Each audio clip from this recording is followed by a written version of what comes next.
Start. नमस्कार, मी सहाय्यक कृषी अधिकारी वाघमारे MG.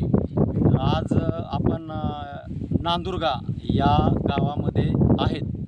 तर हे शेत आहे रोहित नरसिंग कोराळे. तसंच माझ्यासोबत काही शेतकरी आहेत. आपलं नाव सांगा. लक्ष्मण दगडू कोराळे, दिनकर तुकाराम नरवडे, तर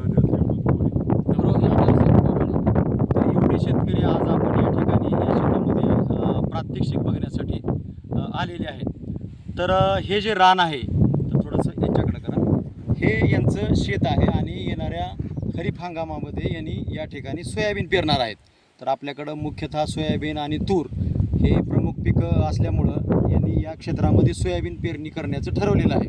आणि शेवटची यांची वखराची पाळी या ठिकाणची झालेली आहे. तर तुम्ही अगोदर हे रान नांगरणी केलेलं आहे की पंजी वगैरे मारले किंवा मोगरा काय केलं?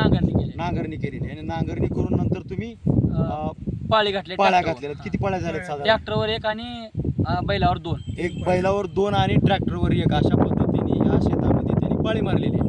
आता महिना कोणता चालू आहे? सध्या आपला जून महिना चालू आहे. आणि तुम्हाला माहिती आहे कशाचा प्रभाव आहे यावेळेस?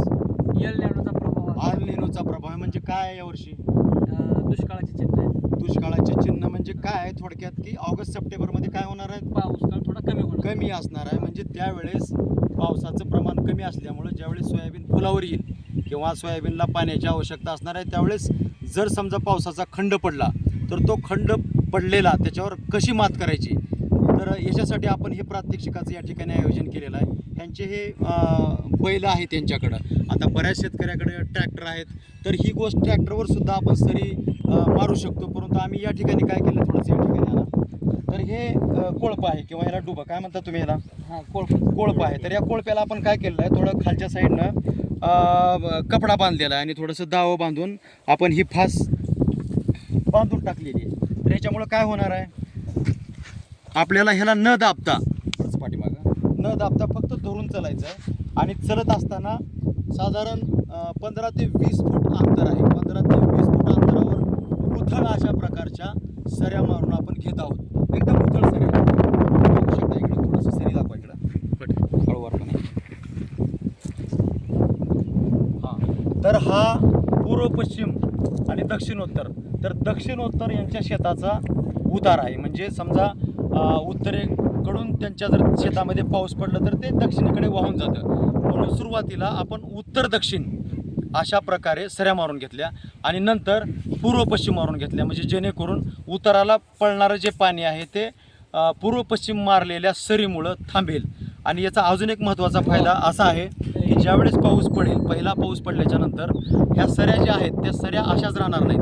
त्या सऱ्या मोडून जातील आणि याच्यामध्ये पाणी साठेल. या शेतामध्ये मोठ्या प्रमाणात पाणी साठा होईल आणि उताराला चढाकडचं पाणी ज्यावेळेस जाईल त्यावेळेस मात्र ते पाणी एवढ्या वेगानं जाणार नाही. कारण हे जे कप्पे आहेत, आपण जसं कंपार्टमेंट बल्डिंग टाकतो किंवा शेताला बांध करतो तशा पद्धतीने हे पूर्ण शेत आपण बांधबंदिस्ती करून आतल्या साईडनं घेतलेलं आहे. आणि हे कप्पे असल्यामुळं पडणाऱ्या पावसाचा प्रत्येक थेंब तो शेतामध्ये जिरणार आहे.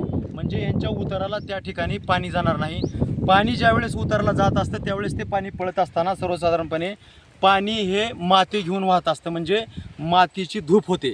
तर या ॲक्टिव्हिटीमुळे किंवा या मूलस्थानी जलसंधारणाच्या ह्या प्रात्यक्षिकामुळं किंवा अशा पद्धतीचं ह्या आपण राबवण्यामुळं पाणी तिकडं जाणार नाही आणि जमिनीची धूप थांबणार आहे, उत्पादनामध्ये वाढ होणार आहे. आणि ऑगस्ट सप्टेंबरमध्ये जर पाऊस कमी बी पडला तर आपल्याला या ठिकाणी जो ओलावा आहे तो ओलावा त्या पिकाला उपलब्ध असल्यामुळं ते पीक लवकर सुकणार नाही किंवा दुपार धरणार नाही असं. तर पावसाची वेळ झालेली आहे, थोडंसं पाऊस येण्याची शक्यता आहे. तर मी सर्व शेतकऱ्यांना असं आवाहन करीन की पाऊस येण्याच्या अगोदर शेवटची जी तुम्ही पाळी देऊन आता तुम्ही वाट बघताय पावसाची आणि तुमचं रान पूर्णतः तयार आहे, तर अशा वेळेस तुम्हाला ही आता जे आपण प्रात्यक्षिक आपण दाखवतो शेतामध्ये पूर्णतः साधारण किती एरिया आहे, 2 एकरला आपण पूर्णतः जलसंधारणाच्या सऱ्या मारून घेतलेल्या आहेत. तर शेतकऱ्याला मी आवाहन करेल, ज्यांच्याकडे बैल आहेत तुम्ही शेजारीचे बैल घ्या किंवा त्यांना भाड्याने त्यांची बैल घेऊन अशा पद्धतीच्या सऱ्या मारून जर घेतल्या तर निश्चित यावर्षी तुम्हाला मूलस्थानी जलसंधारणाचा उत्पादनामध्ये पाण्यासाठी आणि धुपीसाठी या तिन्ही गोष्टीसाठी फायदा होणार आहे, असं आवाहन एक कृषी विभागाचा प्रतिनिधी म्हणून आपणा सर्वांना करत आहे. तर आपण जरूर यावर्षी या पद्धतीचा अवलंब करून एल निनोसारख्या परिस्थितीवर मात करावी अशी सर्व शेतकऱ्यांना विनंती करतो. आणि आपण सगळेजण या ठिकाणी आलात, कॅमेरा दाखवा सर्वांकडे.